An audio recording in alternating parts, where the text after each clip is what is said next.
O Grande Conflito. Capítulo 12. Os nobres na França. O protesto de Espira e a confissão de Augsburgo, que assinalaram a vitória da reforma na Alemanha, foram seguidos de anos de conflitos e trevas. Enfraquecido por divisões entre seus mantenedores, atacado por poderosos inimigos, o protestantismo parecia destinado a ser totalmente destruído. Milhares selaram seu testemunho com o próprio sangue. Irrompeu a guerra civil. A causa protestante foi traída por um de seus principais adeptos. Os mais nobres dos príncipes reformados caíram nas mãos do imperador e foram de cidade em cidade arrastados como cativos. Mas, no momento de seu triunfo aparente, foi o imperador afligido com a derrota. Viu a presa arrancada ao seu poder, sendo por fim obrigado a conceder tolerância às doutrinas cuja destruição fora o anelo de sua vida. Pusera em risco o reino, seus tesouros e a própria vida no intuito de esmagar a heresia. Via agora os exércitos assolados pelas batalhas, os tesouros exauridos, seus muitos reinos ameaçados de revolta, enquanto, por toda parte, a fé que debalde se esforçara por suprimir estava a estender-se. Carlos V estivera a batalhar contra o poder onipotente. Deus dissera: haja luz, mas o imperador havia procurado perpetuar as trevas. Falhara o seu propósito, e prematuramente envelhecido e consumido pela longa luta, abdicou o trono e sepultou-se em um claustro. Na Suíça, como na Alemanha, houve para a reforma dias tenebrosos. Ao mesmo tempo em que muitos cantões aceitaram a fé reformada, outros se apegaram com cega persistência ao credo de Roma. Sua perseguição aos que desejavam receber a verdade deu finalmente origem à guerra civil. Zuínglio e muitos a que eles se haviam unido na reforma caíram no campo de sangue de Kappel. O Ecolampadius, vencido por estes terríveis desastres, morreu logo depois. Roma estava triunfante e em muitos lugares parecia prestes a recobrar tudo o que perdera. Mas aquele cujos conselhos são desde a eternidade não abandonara sua causa nem seu povo. Sua mão lhes traria o livramento. Suscitaria, em outros países, obreiros para levar avante a reforma. Em França, antes que o nome de Lutero fosse ouvido como reformador, já o dia começara a raiar. Um dos primeiros a receber a luz foi o idoso Lefebvre, homem de extenso saber, professor na Universidade de Paris e sincero e zeloso romanista. Em suas pesquisas da literatura antiga, sua atenção foi dirigida para a escritura e introduziu o estudo desta entre os seus alunos. Lefebvre era entusiasta adorador dos santos e empreendera a preparação de uma história dos santos e mártires, como apresentam as legendas da Igreja. Era esta uma obra que implicava grande trabalho. Entretanto, ia ele bem adiantado na obra quando, julgando que poderia obter proveitoso auxílio da Escritura Sagrada, começou o estudo desta com esse objetivo. Ali encontrou, na verdade, referência a santos, mas não idênticas às que figuravam no calendário romano. Um caudal de luz divina irrompeu-lhe no espírito. Com espanto e desgosto, abandonou a tarefa que se propusera e dedicou-se à palavra de Deus. Pôs-se logo a ensinar as preciosas verdades que nela descobrira. Em 1512, antes que Lutero ou Zwinglio houvessem iniciado a obra da reforma, Lefebvre escreveu: é Deus que dá, pela fé, a justiça que somente pela graça justifica para a vida eterna. Tratando dos mistérios da redenção, exclamou: ó, que indizível grandeza daquela permuta! É condenado aquele que não tem pecado e o que é culpado fica livre. O bem-aventurado suporta a maldição e o maldito recebe a bênção. A vida morre e os mortos vivem. A glória é submersa em trevas, e é revestido de glória aquele que nada conhecia além da confusão de rosto. E ao mesmo tempo em que ensinava a pertencer unicamente a Deus a glória da salvação, declarava também que pertence ao homem o dever de obediência. Se és membro da Igreja de Cristo, dizia ele, és membro de seu corpo. Se és de seu corpo, então estás cheio da natureza divina. Oh, se tão somente pudessem os homens chegar à compreensão deste privilégio, quão pura, casta e santamente viveriam, e quão desprezível considerariam toda a glória deste mundo, quando comparada com a glória interior, glória que o olho carnal não pode ver. Houve entre os discípulos de Lefebvre alguns que avidamente lhe ouviam as palavras e que muito tempo depois que a voz do mestre silenciasse, deveriam continuar a anunciar a verdade. Um destes foi Guilherme Farel.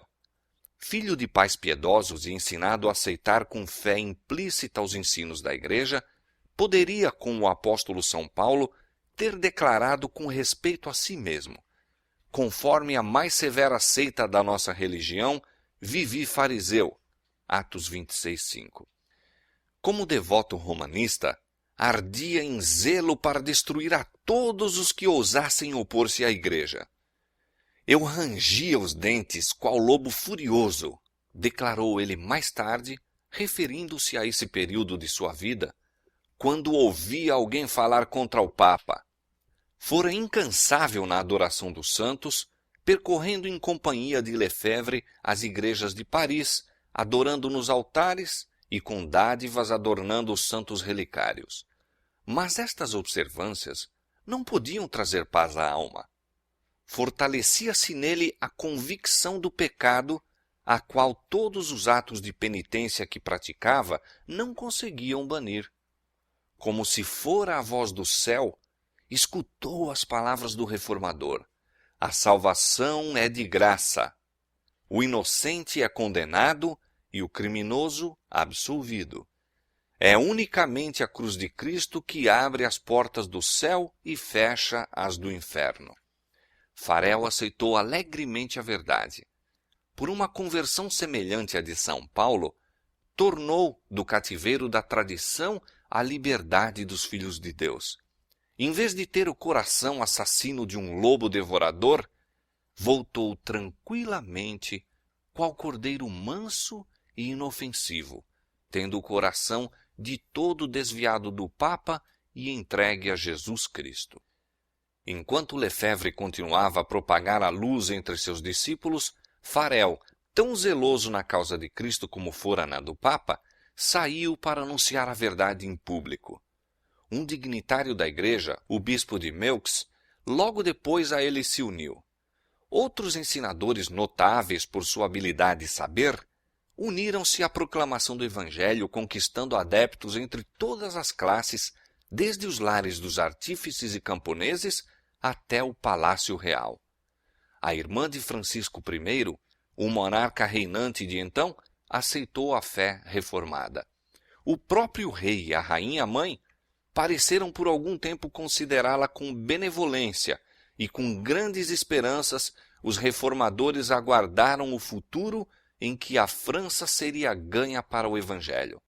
Suas esperanças, porém, não deveriam realizar-se. Provações e perseguições estavam reservadas aos discípulos de Cristo. Isto, entretanto, foi misericordiosamente velado a seus olhos. Houve um tempo de paz para que pudessem ganhar forças a fim de enfrentar a tempestade, e a reforma fez rápidos progressos. O bispo de Meaux trabalhou zelosamente em sua própria diocese para instruir tanto o clero como o povo. Removiam-se padres ignorantes e imorais, e tanto quanto possível eram substituídos por homens de saber e piedade. O bispo desejava grandemente que seu povo, por si mesmo, tivesse acesso à palavra de Deus, e isto foi logo cumprido. Lefebvre empreendeu a tradução do Novo Testamento, e ao mesmo tempo em que a Bíblia alemã de Lutero saía do prelo em Wittenberg, era publicado o Novo Testamento em francês, em Meaux. O bispo não poupou esforços ou gastos a fim de disseminá-la em suas paróquias, e breve os camponeses de Meaux estavam de posse das Santas Escrituras. Assim, como os viajantes que perecem à sede acolhem com alegria uma fonte de água viva, assim receberam aquelas almas a mensagem do céu. Trabalhadores no campo, artífices nas oficinas, suavizavam a labuta diária conversando acerca das preciosas verdades da Bíblia. À noite, em vez de se dirigirem para as tabernas, congregavam-se nas casas uns dos outros para ler a palavra de Deus e unir-se em oração e louvor. Grande mudança logo se manifestou nessas comunidades. Posto que pertencessem à mais humilde classe, camponeses indoutos e de rudes trabalhos que eram, viu-se em sua vida o poder reformador e enobrecedor da graça divina. Humildes, amorosos e santos, mantiveram-se como testemunhas do que o Evangelho efetuará pelos que o recebem com sinceridade. A luz acendida em Meaux derramou seus raios ao longe. Aumentava todos os dias o número de conversos. O rancor da hierarquia foi por algum tempo contido pelo rei, que desprezava o acanhado fanatismo dos monges. Mas os chefes papais prevaleceram finalmente. Ateou-se então a fogueira. O bispo de Meaux, forçado a escolher entre a fogueira e a retratação, aceitou o caminho mais fácil. Mas apesar da queda do chefe, o rebanho permaneceu firme.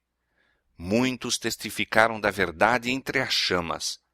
Por sua coragem e fidelidade na tortura, esses humildes cristãos falaram a milhares que em dias de paz nunca tinham ouvido seu testemunho.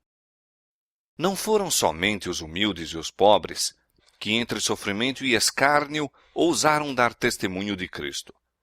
Nos salões senhoriais do castelo e do palácio, houve almas régias por quem a verdade era mais apreciada do que a riqueza, posição social ou mesmo a vida.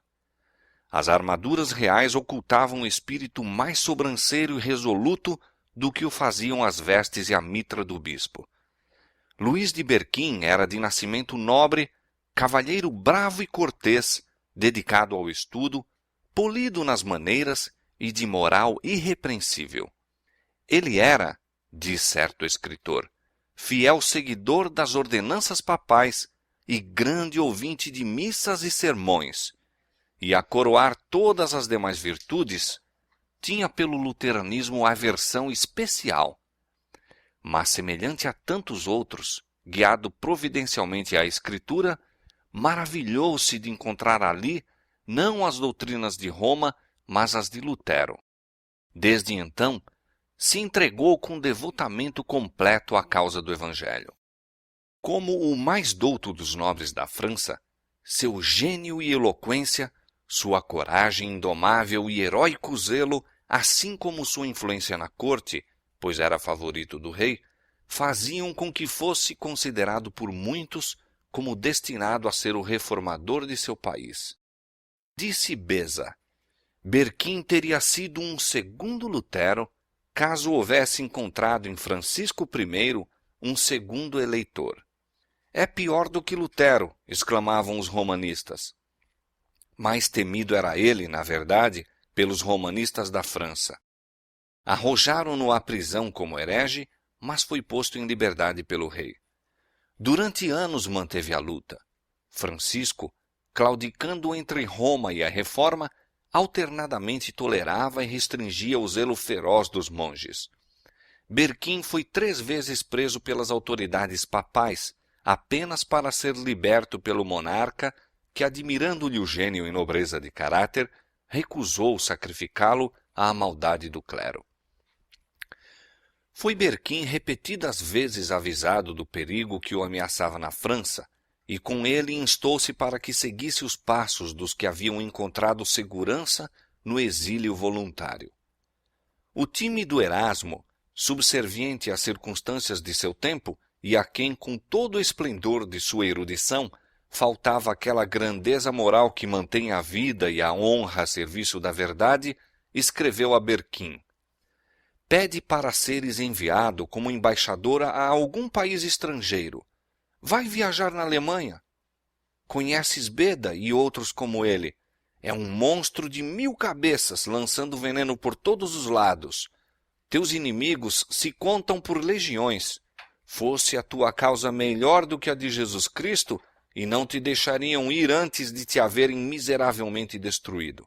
Não confies na proteção do rei. Seja como for, não me comprometas com a faculdade de teologia. Mas, intensificando-se os perigos, o zelo de Berquim apenas se tornou mais forte. Assim, longe de adotar o expediente egoísta sugerido por Erasmo, decidiu-se a medidas ainda mais ousadas. Não somente permaneceria na defesa da verdade, mas atacaria o erro. A acusação de heresia que os romanistas estavam procurando firmar contra ele, volvê-la-ia contra eles próprios. Os mais ativos e cruéis de seus oponentes eram os ilustrados doutores e monges do departamento teológico da grande Universidade de Paris, uma das mais elevadas autoridades eclesiásticas tanto da cidade como da nação. Dos escritos desses doutores, Berquim tirou 12 proposições que publicamente declarou em oposição à Bíblia e heréticas e apelou para o rei no sentido de agir como juiz na controvérsia. Não repugnando ao monarca pôr em contraste a força e agudeza dos campeões rivais, e contente com a oportunidade de humilhar o orgulho dos altivos monges, mandou aos romanistas que defendessem sua causa pela escritura sagrada. Esta arma, bem o sabiam, pouco lhes adiantaria. A prisão, a tortura e a fogueira eram as armas que melhor sabiam manejar. Agora, a situação estava invertida, e viam-se prestes a cair no fosso em que haviam esperado submergir Berquim. Perplexos, procuravam em torno um meio de escape. Exatamente por este tempo, uma imagem da Virgem apareceu mutilada na esquina de uma das ruas. Houve grande agitação na cidade. Multidões de pessoas se ajuntaram no local com expressões de lamento e indignação. O rei também ficou profundamente abalado. Ali estava uma circunstância de que os monges se poderiam valer e apressaram-se em aproveitar-se dela. São estes os frutos das doutrinas de Berquim, exclamavam. Tudo está a ponto de ser subvertido. Religião, leis, o próprio trono, por essa conspiração luterana. De novo foi preso Berquim. O rei saiu de Paris e os monges ficaram assim livres para agir à vontade. O reformador foi julgado e condenado à morte, e receosos de que Francisco mesmo então se interpusesse para salvá-lo, a sentença foi executada no próprio dia em que fora pronunciada. Ao meio-dia, Berquim foi conduzido ao lugar fatal. Imensa multidão se reunira para testemunhar o acontecimento, e ali estavam muitos que viram com espanto e temor que a vítima fora escolhida dentre as melhores, mais valorosas e nobres famílias da França. Espanto, ira, escárnio e ódio fidalgal entenebreciam o rosto daquela multidão agitada. Mas sobre um único semblante nenhuma sombra pairava. Os pensamentos do mártir estavam longe daquela cena de tumulto. Estava cônscio apenas da presença de seu senhor. O hediondo carro enlameado em que ia, o rosto carregado de seus perseguidores, a morte terrível para a qual caminhava, não os tomava ele em consideração. Estava a seu lado aquele que vive e foi morto, e vivo estará para sempre, e tem as chaves da morte e do inferno. O semblante de Berquim estava radiante como a luz e paz do céu. Vestira trajes festivos, usando uma capa de veludo, um gibão de cetim e damasco e meias douradas. Ele estava para testificar de sua fé na presença do Rei dos Reis e do universo que assistia à cena, e nenhum sinal de lamento lhe devia empanar a alegria. Enquanto o cortejo se movia vagarosamente através das ruas regurgitantes de povo, este notava com admiração a imperturbável paz, o alegre triunfo que trazia no olhar e porte. Ele está, diziam, como alguém que se senta num templo e medita sobre coisas santas. Junto à fogueira, Berquim esforçou-se por dirigir algumas palavras ao povo, mas os monges, temendo o resultado, começaram a gritar e os soldados a chocar suas armas, e o rumor abafou a voz do mártir. Assim, em 1529, a mais alta autoridade literária e eclesiástica da culta Paris deu à populaça de 1793 o indigno exemplo de sufocar na forca as palavras sagradas do moribundo. Berquim foi estrangulado e seu corpo consumido nas chamas. As notícias de sua morte causaram tristeza aos amigos da Reforma por toda a França, mas seu exemplo não foi debalde. Estamos também prontos, disseram as testemunhas da verdade, para enfrentar com ânimo a morte, pondo nossos olhos na vida por vir. Durante a perseguição em Meaux, os ensinadores da fé reformada foram proibidos de pregar e partiram para outros campos. Lefebvre, depois de algum tempo, tomou rumo da Alemanha. Farel voltou para sua cidade natal, na França Oriental, a fim de disseminar a luz no lugar de sua infância. Já se haviam recebido notícias do que se passava em Meaux, e a verdade, por ele ensinada com destemido zelo, atraía ouvintes. Levantaram-se logo as autoridades para fazê-lo silenciar, sendo ele banido da cidade. Posto que não mais pudesse trabalhar publicamente, atravessou as planícies e aldeias, ensinando nas casas particulares, nos prados isolados, encontrando abrigo nas florestas e entre as cavernas rochosas que haviam sido sua guarida nos tempos de rapaz. Deus os estava preparando para maiores provas. Não tem faltado as cruzes, perseguições e maquinações de Satanás de que eu estava prevenido, disse ele. São mesmo muito mais atrozes do que poderia suportar por mim mesmo, mas Deus é meu Pai. Ele me proveu e sempre há de prover-me da força que peço. Como nos dias dos apóstolos, a perseguição contribuíra para maior proveito do Evangelho. Expulsos de Paris e Meaux, os que andavam dispersos iam por toda parte anunciando a palavra, e assim a luz teve acesso a muitas das afastadas províncias da França. Deus estava ainda a preparar obreiros para ampliar a sua causa.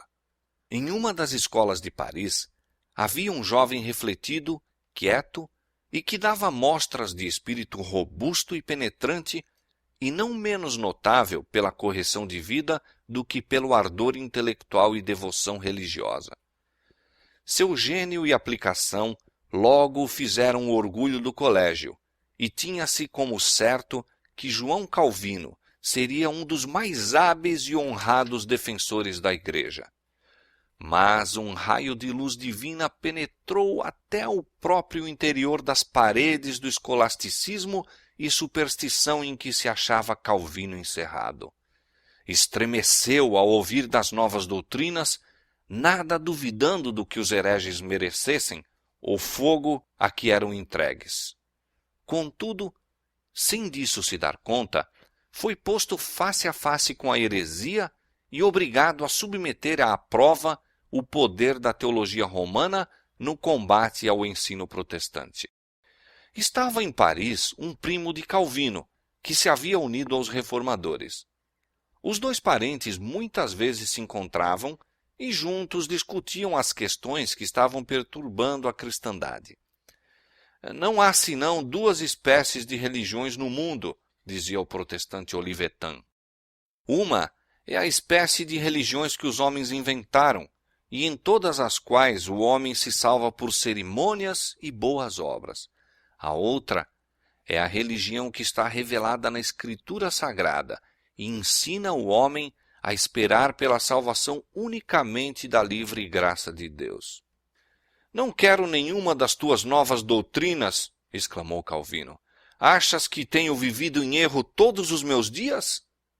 No espírito, porém, haviam-se-lhe despertado pensamentos de que se não podia livrar de todo. Sozinho em seu quarto, ponderava as palavras do primo. Não o deixaria a convicção do pecado. Via-se, sem intercessor, na presença de um santo e justo juiz. A mediação dos santos, as boas obras, as cerimônias da igreja, tudo era impotente para expiar o pecado. Nada havia diante de si, além do negror do desespero eterno. Em vão, os doutores da igreja se esforçavam por aliviar-lhe a infelicidade. Debalde recorria à confissão e penitência. Estas não podiam reconciliar a alma com Deus. Enquanto ainda se empenhava nessas lutas infrutíferas, Calvino, visitando casualmente uma das praças públicas, testemunhou ali a queima de um herege. Ficou deveras maravilhado ante a expressão de paz que se esboçava no semblante do mártir. Entre as torturas daquela morte cruel e sob a mais terrível condenação da igreja, manifestou uma fé e coragem que o jovem estudante dolorosamente contrastou com o seu próprio desespero e escuridão, embora vivesse em estrita obediência à igreja. Na Bíblia, sabia ele, fundamentavam os hereges a sua fé. Resolveu estudá-la e descobrir, se o pudesse, o segredo da alegria deles. Na Bíblia achou a Cristo. Ó Pai, exclamou ele, seu sacrifício apaziguou tua ira. Seu sangue lavou minhas impurezas. Sua cruz arrostou minha maldição. Sua morte fez expiação por mim. Imaginamos para nós muitas tolices inúteis, mas tu colocaste tua palavra diante de mim como uma tocha e tocaste meu coração, a fim de que eu abominasse todos os outros méritos, com exceção dos de Jesus. Calvino tinha sido educado para o sacerdócio. Quando contava apenas 12 anos de idade, foi designado para o cargo de capelão de pequena igreja, sendo-lhe pelo bispo tonsurada a cabeça de acordo com o cânon da igreja. Não recebeu consagração nem cumpriu os deveres de sacerdote, mas tornou-se membro do clero, mantendo o título de seu ofício e recebendo um estipêndio em consideração ao mesmo. Ora, compreendendo que jamais poderia tornar-se padre, volveu por algum tempo ao estudo das leis, mas abandonou finalmente este propósito e resolveu dedicar a vida ao Evangelho. Hesitou, porém, em se fazer pregador público. Era naturalmente tímido e pesava-lhe a intuição das graves responsabilidades daquele cargo, desejando ainda dedicar-se ao estudo. Os ardorosos rogos de seus amigos, entretanto, alcançaram finalmente o seu consentimento. É maravilhoso, disse ele, que pessoa de tão humilde origem fosse exaltada a tão grande dignidade. Calmamente deu Calvino início à sua obra, e suas palavras foram como o orvalho que caía para refrigerar a terra. Deixara Paris, e então se encontrava numa cidade provinciana sob a proteção da princesa Margarida, que, amando o Evangelho, estendia seu amparo aos discípulos do mesmo. Calvino era ainda jovem, de porte gentil e despretensioso. Começou o trabalho nos lares do povo. Rodeado dos membros da família, lia a Escritura e desvendava as verdades da salvação. Os que ouviam a mensagem levavam as boas novas a outros, e logo o ensinador passou para além da cidade, às vilas e aldeias adjacentes. Encontrava ingresso tanto no castelo como na cabana, e ia avante, lançando o fundamento de igrejas que deveriam dar corajoso testemunho da verdade. Decorridos alguns meses, achou-se de novo em Paris. Havia desusada agitação nas rodas dos homens ilustrados e eruditos. O estudo das línguas antigas conduzira os homens à Bíblia, e muitos cujo coração não fora tocado pelas suas verdades discutiam-nas avidamente, dando o mesmo combate aos campeões do romanismo. Calvino, se bem que fosse hábil lutador nos campos da controvérsia religiosa, tinha a cumprir uma missão mais elevada do que a daqueles teólogos ruidosos. O espírito dos homens estava agitado e esse era o tempo para lhes desvendar a verdade. Enquanto os salões da universidade ecoavam do rumor das discussões teológicas, Calvino prosseguia de casa em casa, abrindo a Escritura ao povo, falando-lhes de Cristo, o crucificado. Na providência de Deus, Paris deveria receber outro convite para aceitar o Evangelho. Rejeitara o apelo de Lefebvre e Farel, mas de novo a mensagem deveria ser ouvida por todas as classes naquela grande capital. O rei, influenciado por considerações políticas, não tinha ainda tomado completamente sua atitude ao lado de Roma contra a Reforma. Margarida ainda se apegava à esperança de que o protestantismo triunfasse na França. Resolveu que a fé reformada fosse pregada em Paris. Durante a ausência do rei, ordenou a um ministro protestante que pregasse nas igrejas da cidade. Sendo isto proibido pelos dignitários papais, a princesa abriu as portas do palácio. Um de seus compartimentos foi improvisado em capela e anunciou-se que diariamente, em hora determinada, seria pregado um sermão, sendo o povo de todas as classes e condições convidado a comparecer. Multidões congregavam-se para assistir ao serviço religioso. Não somente a capela, mas as antecâmaras e vestíbulos regurgitavam. Milhares se reuniam todos os dias, nobres, estadistas, advogados, negociantes e artífices. O rei, em vez de proibir essas assembleias, ordenou que 2 das igrejas de Paris fossem abertas. Nunca dantes fora a cidade tão comovida pela palavra de Deus. O espírito de vida proveniente do céu parecia estar bafejando o povo. Temperança, pureza, ordem e indústria estavam a tomar o lugar da embriaguez, libertinagem, contenda e ociosidade. A hierarquia, porém, não estava ociosa. O rei ainda se recusava a intervir no sentido de sustar a pregação, e aquela se volveu para a populaça. Não se poupavam meios para excitar os temores, preconceitos e fanatismo das multidões ignorantes e supersticiosas.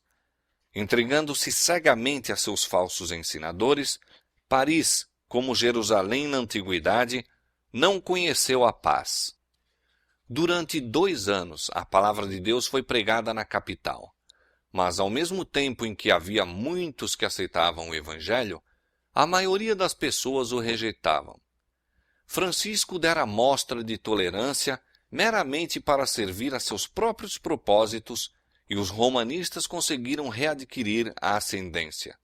De novo se fecharam as igrejas e ateou-se a fogueira. Calvino ainda estava em Paris, preparando-se pelo estudo, meditação e oração para os seus futuros labores e continuando a disseminar a luz. Finalmente, porém, firmou-se contra ele a suspeita. As autoridades resolveram levá-lo às chamas.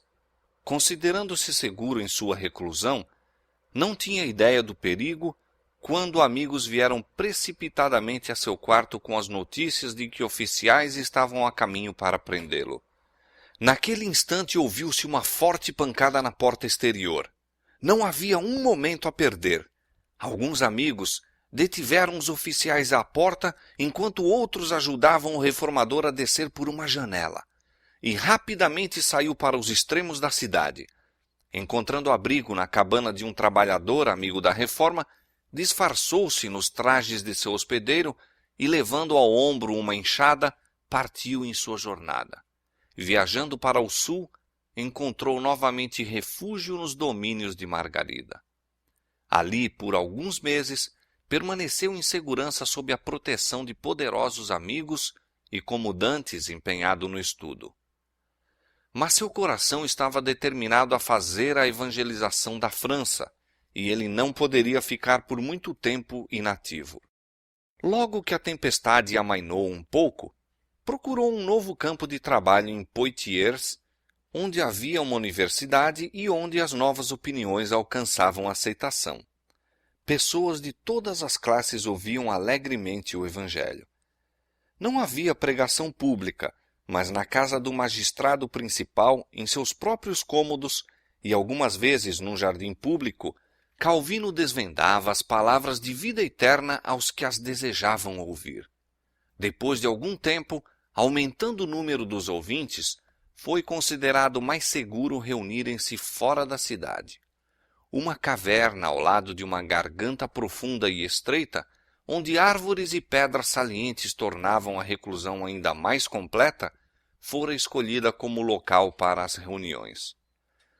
Pequenos grupos que deixavam a cidade por estradas diferentes dirigiam-se para ali. Neste ponto isolado, a Escritura era lida e explicada. Ali, pela primeira vez, foi pelos protestantes da França celebrada a Ceia do Senhor. Dessa pequena igreja foram enviados vários fiéis evangelistas. Mais uma vez Calvino voltou a Paris. Mesmo então, não podia abandonar a esperança de que a França, como nação, aceitasse a reforma. Encontrou, porém, fechadas para o trabalho quase todas as portas. Ensinar o Evangelho era tomar o caminho direto para a fogueira e finalmente resolveu partir para a Alemanha. Apenas deixara a França quando irrompeu sobre os protestantes uma tempestade que certamente o teria envolvido na ruína geral caso houvesse ele permanecido. Os reformadores franceses, ansiosos por ver seu país acompanhar a Alemanha e a Suíça, decidiram-se a desferir contra a superstição de Roma um golpe audaz que despertaria a nação inteira. De conformidade com isto, em uma noite foram afixados por toda a França cartazes que atacavam a missa. Em vez de promover a reforma, este movimento zeloso, mas mal interpretado, acarretou ruína, não somente para seus propagadores, mas também para os amigos da fé reformada na França inteira. Deu aos romanistas o que havia muito desejavam, um pretexto para pedirem a destruição completa dos hereges como agitadores perigosos à estabilidade do trono e da paz da nação. Por alguma mão secreta, se a de um amigo imprudente ou a de um ardiloso adversário, nunca se soube, um dos cartazes foi colocado à porta do quarto particular do rei. O monarca encheu-se de horror. Naquele papel eram atacadas sem reserva superstições que haviam recebido a veneração dos séculos, e a audácia, sem precedentes, de introduzir à presença real estas asserções claras e surpreendentes, suscitou a ira do rei.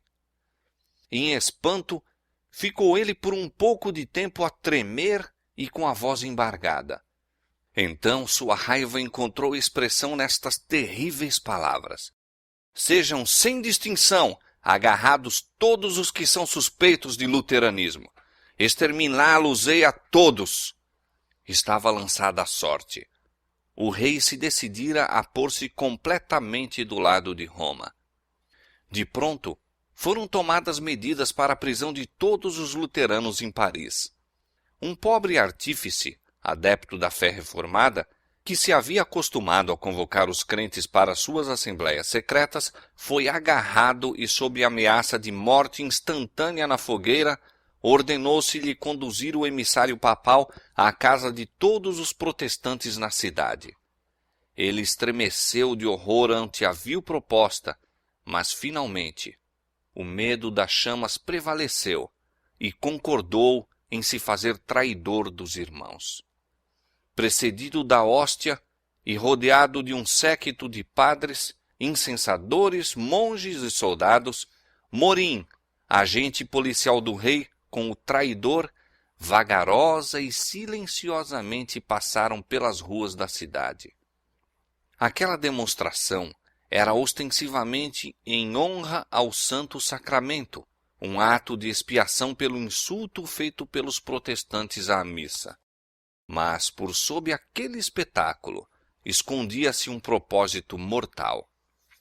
Chegado defronte da casa de um luterano, o traidor fazia um sinal, mas nenhuma palavra era proferida. O cortejo fazia alto, entravam na casa, a família era arrastada e acorrentada, e o terrível séquito prosseguia em procura de novas vítimas. Não poupavam casa, grande ou pequena, nem mesmo os colégios da Universidade de Paris. Morim fez abalar toda a cidade. Era o reinado do terror. As vítimas foram mortas com tortura cruel, sendo ordenado especialmente que o fogo fosse abaixado a fim de prolongar-lhes a agonia. Morreram, porém, como vencedores. Sua constância foi inabalável, imperturbada a sua paz. Os perseguidores, impotentes para abalar-lhes a inflexível firmeza, sentiram-se derrotados. Os cadafalsos foram distribuídos por todos os bairros de Paris, e as fogueiras arderam durante dias sucessivos no intuito de, espalhando as execuções, espalhar o terror da heresia. A vantagem, entretanto, ficou afinal com o Evangelho. Toda Paris habilitou-se a ver que espécie de homens as novas opiniões produziram. Não havia púlpito como a fogueira do mártir. A serena alegria que iluminava o rosto daqueles homens ao se encaminharem para o lugar da execução, seu heroísmo estando eles entre as chamas atrozes, seu meigo perdão às injúrias, em não poucos casos transformavam a cólera em piedade e o ódio em amor, pleiteando com irresistível eloquência em prol do Evangelho. Os padres, dispostos a conservar em seu auge a fúria popular, faziam circular as mais terríveis acusações contra os protestantes. Eram acusados de conspirar para o massacre dos católicos, subverter o governo e assassinar o rei. Nenhuma sombra sequer de provas podiam aduzir em apoio das alegações. No entanto, aquelas profecias de males deveriam ter cumprimento, sob circunstâncias, porém, muito diversas e por causas de caráter oposto. As crueldades que foram pelos católicos infligidas aos inocentes protestantes acumularam um peso de retribuições e, séculos depois, ocasionaram a mesma sorte que eles haviam predito estar iminente sobre o rei, seu governo e seus súditos. Mas produziram-na os incrédulos e os próprios romanistas. Não foi o estabelecimento do protestantismo, mas sim a sua supressão, que 300 anos mais tarde deveria trazer sobre a França essas horrendas calamidades. Suspeita, desconfiança e terror invadiam agora todas as classes da sociedade. Entre o alarma geral, viu-se quão profundamente o ensino luterano se havia apoderado do espírito dos homens que mais se distinguiam pela educação, influência e excelência de caráter. Cargos de confiança e honra foram subitamente encontrados vagos. Artífices, impressores, estudantes, professores das universidades, autores e mesmo cortesãos desapareceram. Centenas fugiram de Paris, constituindo-se voluntariamente exilados de sua terra natal, dando assim, em muitos casos, a primeira demonstração de que favoreciam a fé reformada. Os romanistas olharam em redor de si com espanto ao pensar nos hereges, que, sem o suspeitarem, haviam sido tolerados entre eles. Sua raiva foi descarregada nas multidões de vítimas mais humildes que estavam a seu alcance. As prisões ficaram repletas e o próprio ar parecia obscurecido com o fumo de fogueiras a arder, acesas para os que professavam o Evangelho. Francisco I tinha se gloriado de ser o dirigente no grande movimento em prol do renascimento do saber que assinalou o início do século XVI. Deleitara-se em reunir em sua corte homens de letras de todos os países. A seu amor ao saber e a seu desprezo pela ignorância e superstição dos monges deveu-se, em parte ao menos, o grau de tolerância que fora concedido à reforma. Mas, inspirado pelo zelo de suprimir a heresia, este patrono do saber promulgou um edito declarando abolida a imprensa em toda a França. Francisco I apresenta um exemplo entre muitos registrados, os quais mostram que a cultura intelectual não é salvaguarda contra a intolerância e perseguição religiosas. A França, mediante cerimônia solene e pública, deveria entregar-se completamente à destruição do protestantismo. Os padres exigiram que a afronta feita aos altos céus, com a condenação da missa, fosse expiada com sangue e que o rei, em favor de seu povo, desse publicamente sua sanção à medonha obra. O dia 21 de janeiro de 1535 foi marcado para a terrível cerimônia. Haviam sido suscitados os supersticiosos temores e ódio fanático da nação inteira. Paris estava repleta de multidões que de todos os territórios circunjacentes enchiam suas ruas. Deveria iniciar-se o dia por meio de uma vasta e imponente procissão. Das casas ao longo do itinerário pendiam panos de luto e erguiam-se altares a intervalos.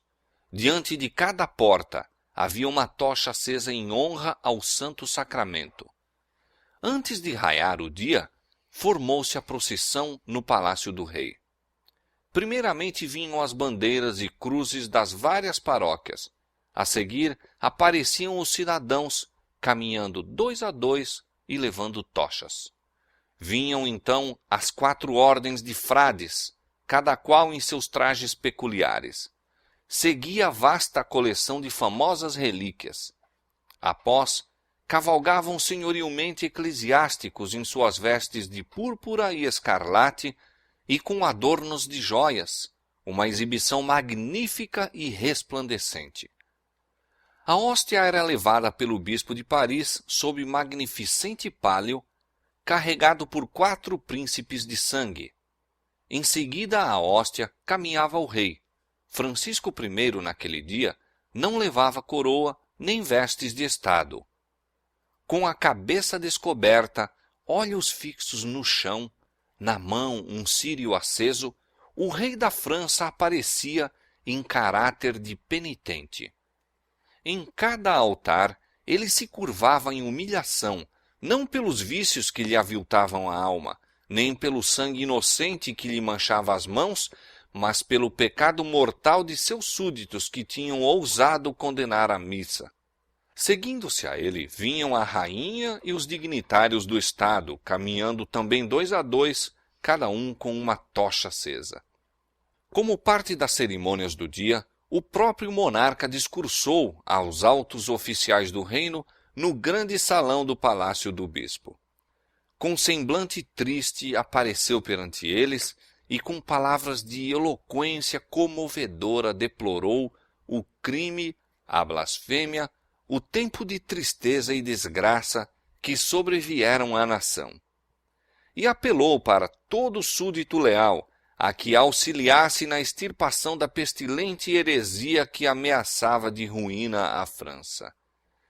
Tão verdadeiramente, senhores, como eu sou o vosso rei, disse ele, se eu soubesse estar um dos meus próprios membros manchado ou infectado com esta detestável podridão, eu o daria para que vós o cortasseis, e demais, se visse um de meus filhos contaminado por ela, não o pouparia. Eu mesmo o entregaria e sacrificaria a Deus.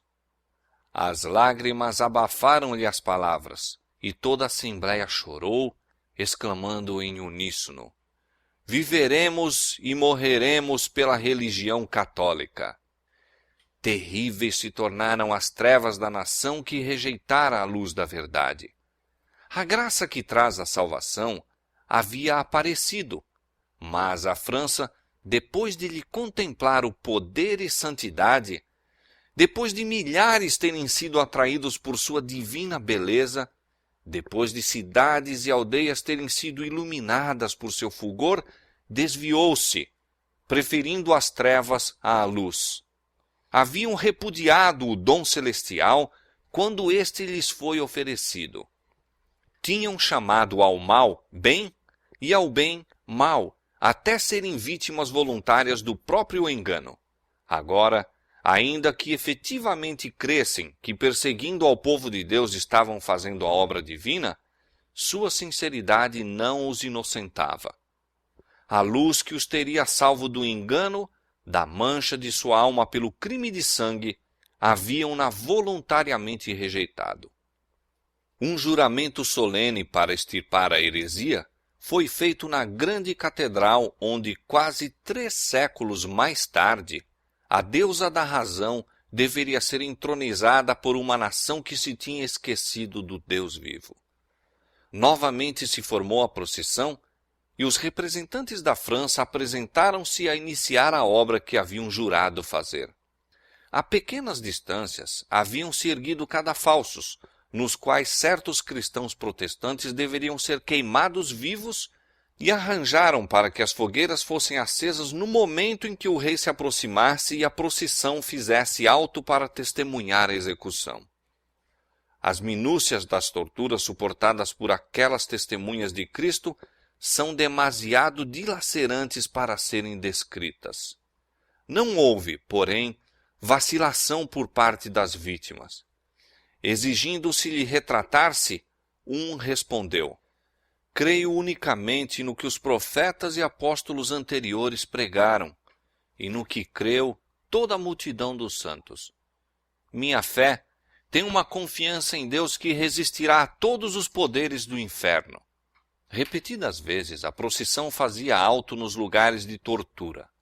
Atingindo o seu ponto de partida, no Palácio Real, a multidão dispersou-se, e o rei e os prelados retiraram-se, satisfeitos com as realizações do dia e exprimindo o desejo de que a obra, ora iniciada, continuasse até a completa destruição da heresia.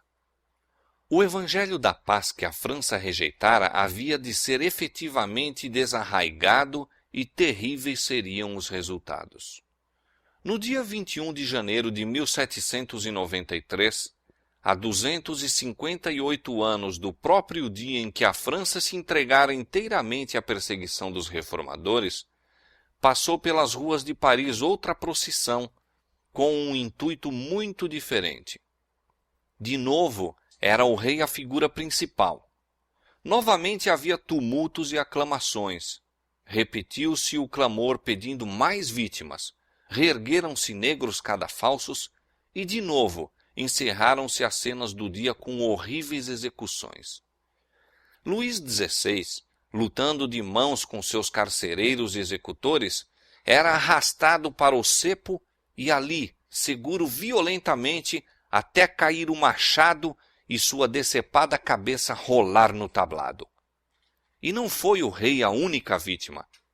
Perto do mesmo local, 2.800 seres humanos pereceram pela guilhotina durante os sanguinários dias do reinado do terror. A reforma apresentara ao mundo a Bíblia aberta, desvendando os preceitos da lei de Deus e insistindo quanto aos seus requisitos para com a consciência das pessoas. O amor infinito manifestara aos homens os estatutos e princípios do céu. Deus dissera: guardai-os, pois, e fazei-os, porque esta será a vossa sabedoria e o vosso entendimento perante os olhos dos povos, que ouvirão todos estes estatutos e dirão: este grande povo só é gente sábia e entendida. Deuteronômio capítulo 4, verso 6. Quando a França rejeitou a dádiva do céu, lançou as sementes da anarquia e ruína, e a inevitável operação de causa e efeito resultou na Revolução e no reinado do terror. Muito tempo antes da perseguição provocada pelos cartazes, o ousado e ardoroso Farel fora obrigado a fugir da terra de seu nascimento. Seguiu para a Suíça e, mediante seus labores, secundando a obra de Zwinglio, auxiliou a fazer pender a balança a favor da reforma. Seus últimos anos deveriam ser ali despendidos. Todavia, continuou a exercer decidida influência sobre a reforma na França. Durante os primeiros anos de exílio, seus esforços foram especialmente dirigidos no sentido de propagar o Evangelho em seu país natal. Empregou tempo considerável para a pregação entre seus compatriotas próximo da fronteira, onde com incansável vigilância observava o conflito e auxiliava com suas palavras de animação e conselho. Com o auxílio de outros exilados, os escritos dos reformadores alemães foram traduzidos para a língua francesa juntamente com a Bíblia em francês, impressos em grande quantidade. Por colportores foram estas obras extensamente vendidas na França. Eram fornecidas aos colportores por um preço baixo, e assim os lucros do trabalho os habilitavam a continuar. Farel entrou para o seu trabalho na Suíça com as humildes vestes de mestre-escola. Dirigindo-se a uma paróquia afastada, dedicou-se à instrução das crianças. Além das matérias usuais de ensino, cautelosamente introduziu as verdades da Escritura, esperando atingir os pais mediante as crianças. Alguns houve que creram, mas os padres se apresentaram para deter o trabalho, e o supersticioso povo do campo ergueu-se para se opor ao mesmo. Este não pode ser o Evangelho de Cristo, insistiam os padres, sendo que a pregação disto não traz paz, mas guerra. Semelhante aos primeiros discípulos, quando perseguido em uma cidade, fugia para outra. De vila em vila, de cidade em cidade, ia ele, viajando a pé, suportando fome, frio e cansaço, e por toda parte em perigo de vida. Pregava nas praças, nas igrejas, algumas vezes nos púlpitos das catedrais. Por vezes, encontrava a igreja vazia de ouvintes. Outras vezes, era a sua pregação interrompida com brados e zombaria. Outras, ainda, era com violência arrancado do púlpito. Mais de uma vez, foi apanhado pela plebe e espancado quase até morrer. Contudo, prosseguia. Posto que frequentemente repelido, voltava com incansável persistência ao ataque. E uma após outra, via vilas e cidades que haviam sido redutos do papado abrirem as portas ao Evangelho.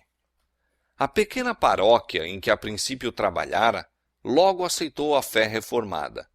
As cidades de Morat e Neuchâtel também renunciaram aos ritos romanos, removendo de suas igrejas as imagens idolátricas. Farel havia muito desejara implantar as normas protestantes em Genebra. Se essa cidade pudesse ser ganha, seria um centro para a reforma na França, na Suíça e na Itália. Com este objetivo diante de si, continuou com seus trabalhos até que foram ganhas muitas das cidades e aldeias circunjacentes.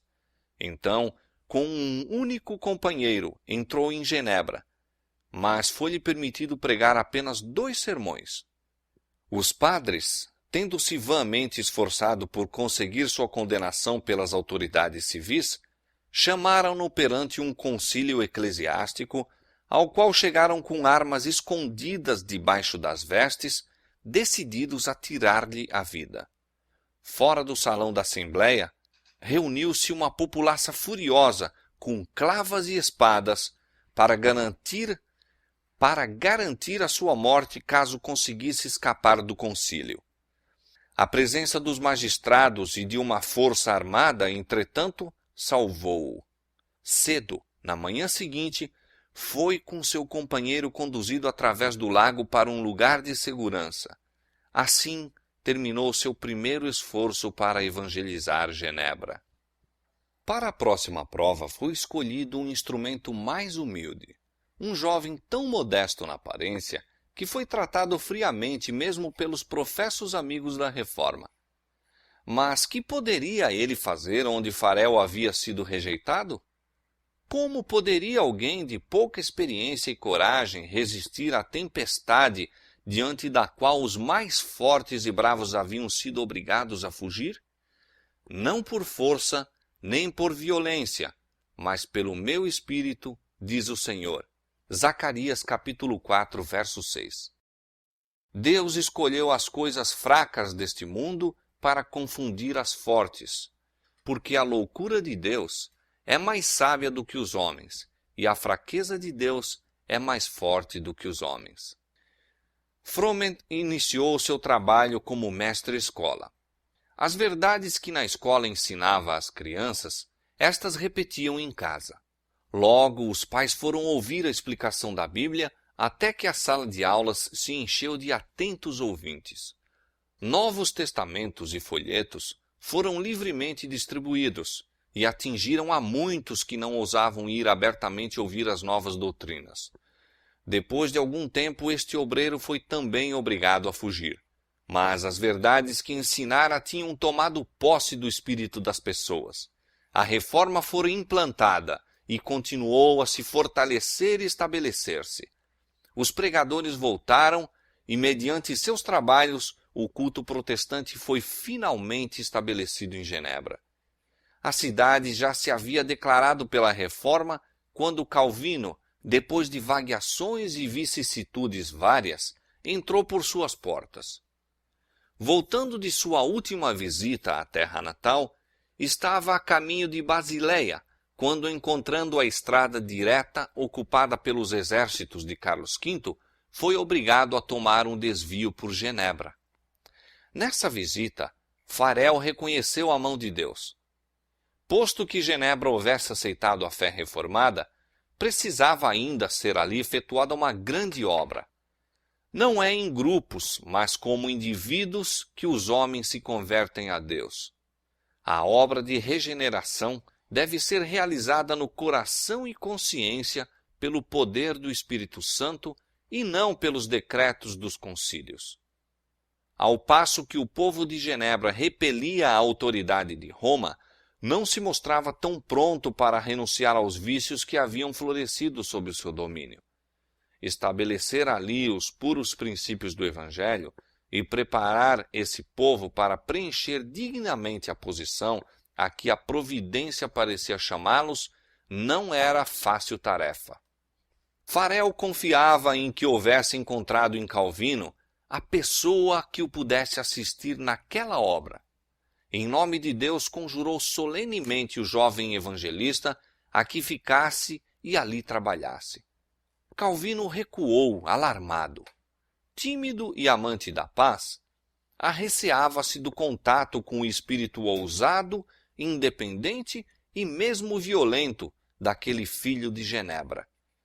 Sua debilidade de saúde, juntamente com seus hábitos de estudo, levaram-no a procurar o retiro.